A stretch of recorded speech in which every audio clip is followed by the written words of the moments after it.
everyone, it's QuickyBaby and welcome back to World of Tanks. And while everybody is jumping around in their brand new Tier 11 vehicles, I'm going to let you know why maybe you should skip Tier 11 and actually take a look at some of the vehicles that have been changed inside the game. Primarily, one of them, it is the Concept 5. This vehicle, since it first went into the game, has always been a disappointment for me.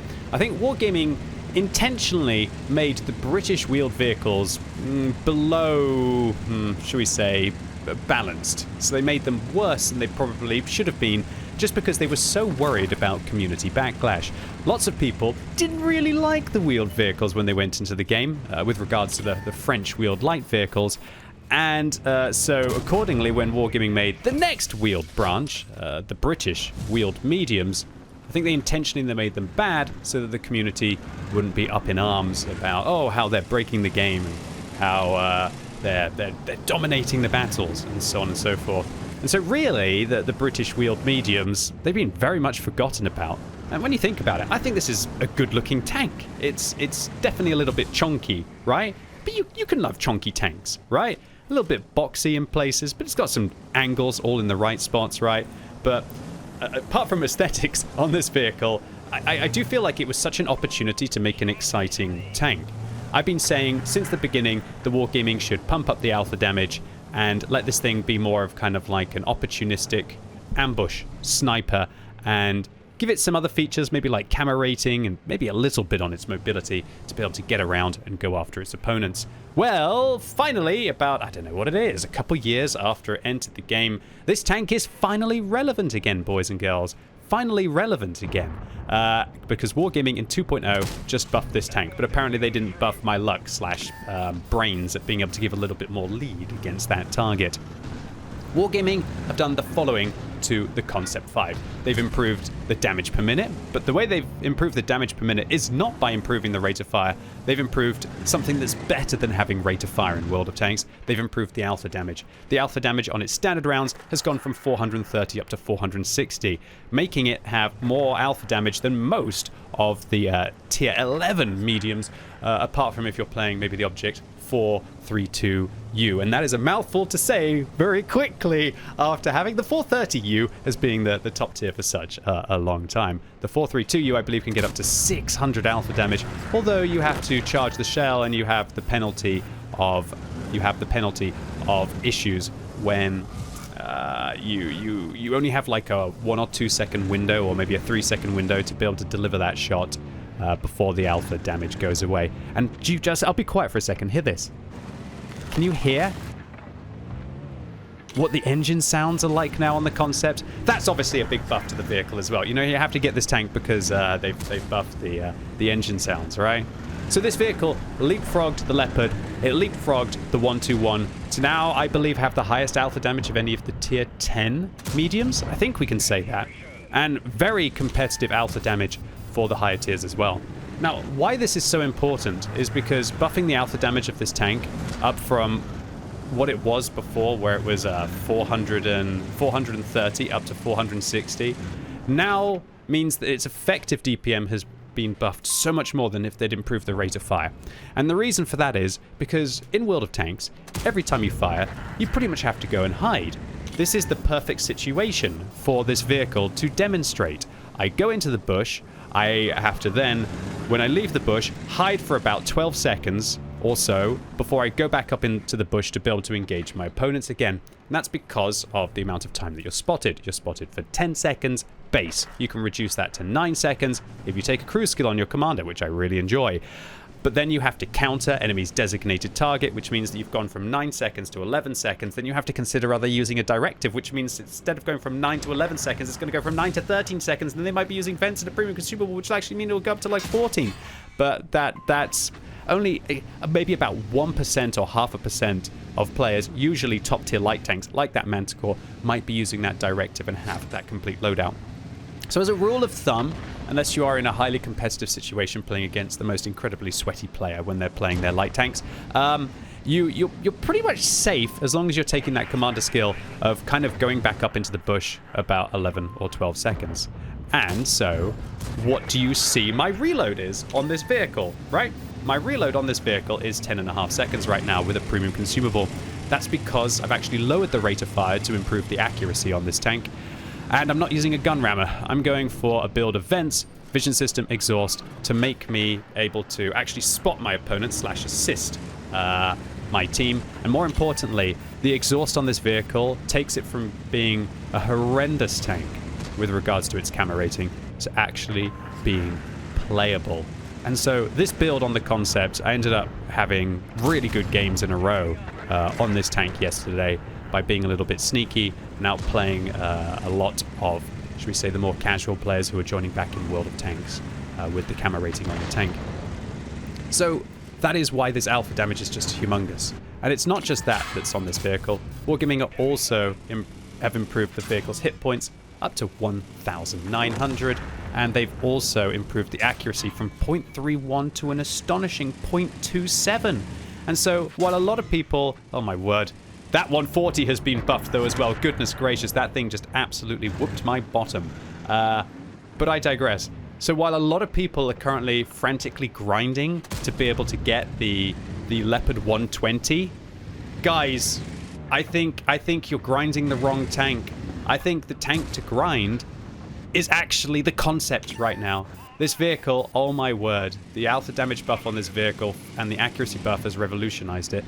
It means that this incredible gun handling that this vehicle has when moving of 0.1 and turret traverse dispersion of 0.06 means that you don't need vert stabs on this tank. You really don't. If you did put vert stabs on this tank, you'd have staggering gun handling. And the aim time of this tank of 1.8 means that every time it does bloom out, you're still able to rein that gun back in. I think this tank is better than the Leopard now. Now, the Leopard has the better camo rating. It also has the more flexible HE rounds. But this vehicle, man, it just absolutely slaps. It's even got 328mm of APCR pen, so that is more than enough to be very competitive in a top tier setting. So, man, I can't believe it. Just these micro adjustments to the concept, micro adjustments that I've been asking for Wargaming to do for such a long time, have changed this thing from being a vehicle that I would never recommend to anyone to being a vehicle that I think it might be one of the more fun for somebody who's in good control of their mouse and their aiming. One of the more fun medium tanks to play. Alright, so I had to get out of that situation. Man, that Object 140 really messed me up. I thought I was in complete control of this situation before the 140 came back, considering the 140 was so healthy, but now down to a third of their hit points. So what I'm going to do is knock this tree over, and then hopefully just sit very still inside the tree in a second, because my camo rating will be much better when I'm sitting still compared to when I'm moving on this vehicle, and just pray that this 140 is going to make a mistake. I'm going to get my big old British butt further into this tree to hopefully be able to conceal my position. I feel like, yeah, I've got this. Look, I can depress the gun fine. And then what I do is I try to adjust myself just a little bit more so I'm able to run away quicker when I shoot this Object 140. And I'm going to make a categorical misplay here. And that is that I didn't realize this vehicle has less gun depression over the butt. So I actually don't quite manage to catch the shell on the Object 140. I have to reverse instead to be able to find that angle. And it does make it a little bit awkward and I get caught. But what a banger of a game. Talking about 8,500 combined here in a high pressure situation. Man, the concept just absolutely rocks and rolls. So, this is about 13 hours into a 14-hour stream, and I thought, I've thrown it. There's no way my team is going to be able to come back from this one, right? And I think I actually alt-tabbed to go take a look to see how bad the camo rating was over this vehicle's bottom. But I give my team a little bit of pearl of wisdom. Don't you love being a little armchair general after you just sucked out and died because you made a mistake?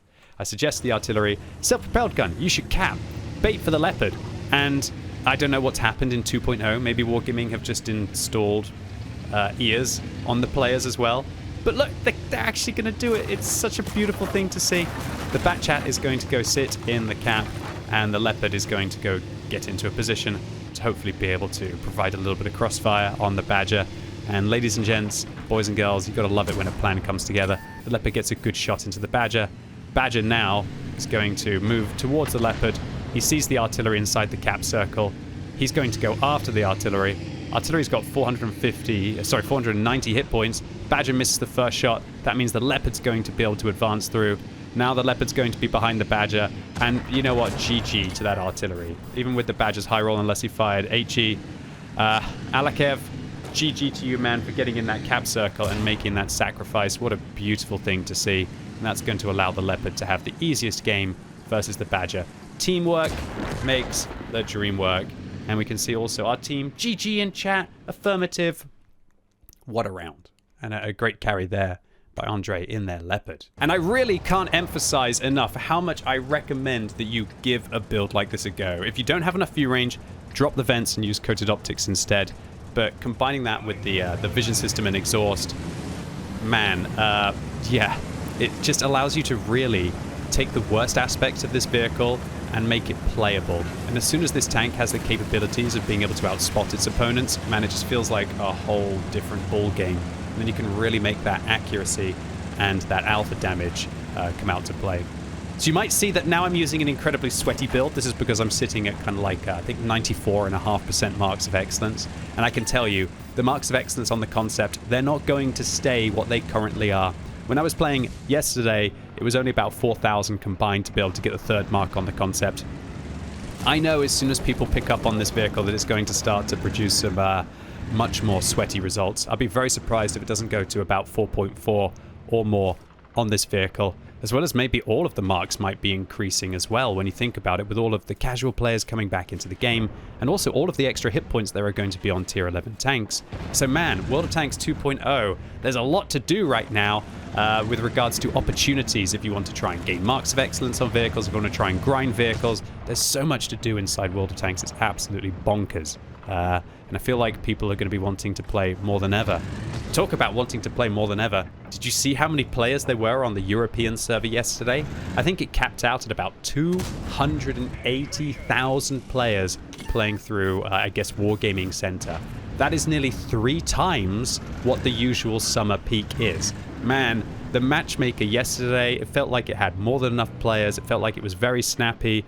World of Tanks 2.0 release went without a server crash on the European server. I think Wargaming actually had to add in like EU4 and EU5 into the matchup to allow extra players to get in without queuing. Oh my god, it was an absolute beautiful release. Probably one of the best kind of releases that I've seen for, should we say, a new... It's practically like a new expansion of World of Tanks, right? And seeing the player base come back and more or less just enjoy all of their new toys was a beautiful thing to be a part of yesterday. But I digress. Let's focus on what's at hand. And that is that I'm trying to get about 6,200 will probably be enough to 3-mark the concept here. And so I'm trying to push my luck. I'm trying to push my tempo. I'm trying to get in these bushes, trying to spot out, trying to get those shots. And you can see that even...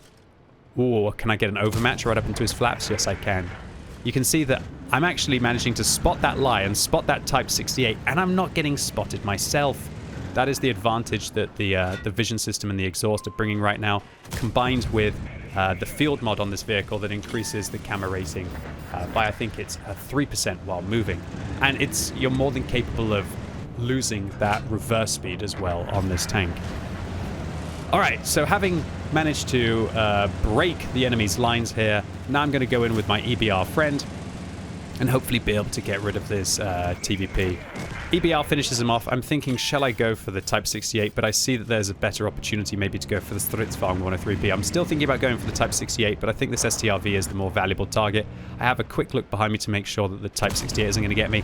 And just look at that clutch precision. Guys, this is one of the most accurate, if not... If you set it up correctly by improving the accuracy by another 5% and lowering the vehicle's rate of fire, which I actually recommend that you do on this tank, because this tank's about the alpha damage, it's not about the DPM. This thing absolutely claps. If you love accurate tanks, this vehicle kind of feels like a tier 10 medium tank gorilla right now. It makes the gun of the Hirschenkeffer just feel absolutely awful, let me tell you. Absolute massive thanks to everyone who's been tuning into all the streams recently. You've all got to see me play 10 different tier 11 tanks yesterday. Really looking forward to hopefully playing them all over again today. Seeing if I can be able to get a few more ace tankers, see if I can get a few more of the upgrades, see if I can just try and figure out this update, man. It's a crazy update. It's an awesome exciting time to be a World of Tanks creator. And this is an awesome, exciting moment here. I'm sitting on about 5,500, make that 6,000 combined. And so I thought to myself, all I need is one shot right now. Just one shot more should be the 3 mark on this tank. I'm willing to take the double as long as I can connect that shot into the lower plate. But oh, the Jaegeru just catches me, as this thing does have a very big front that does stick out quite far around a corner. So guys, just because they've buffed the alpha damage doesn't mean that, just because they've buffed the accuracy doesn't mean this is now going to be kind of like the best tier 10 medium. That's not what I'm suggesting. What I'm suggesting is this vehicle's gone from being, at least in my opinion, pretty unplayable to actually feeling rather good now. So get out your spotting build, give it a go. Have a second build where you're still using like a gun rammer, vents, and maybe a turbo on this tank for being hyper aggressive. And trust me, this vehicle, I think it probably feels so much better than investing 6 million credits on getting a tier 11 Leopard. And thankfully, yes, it was just enough. 14 hours into a stream during a great session in the Concept 5. It became my 65th third mark at tier 10. And honestly, this vehicle now with that alpha damage buff and with that accuracy buff, getting it down to 0.22 accuracy, this might feel like one of the best sniping mediums in the game. So a massive thumbs up from me to Wargaming for taking a vehicle that felt like it was just absolutely no fun and feeling pretty irrelevant into feeling like it has a purpose inside World of Tanks. It's a Leopard that's slightly less sneaky, that has, in my opinion now, a better gun. Anyway, ladies and gents, boys and girls, that was it for today. Really hope you enjoyed this video. If you did, give it a thumbs up. If you hated it, give it a thumbs down. And let me know what other vehicles inside the game with all of the huge changes are worth the look. And maybe I'll try them out on stream a little bit today. And as always, thank you so much for watching. You've been epic, and hopefully I'll see you soon.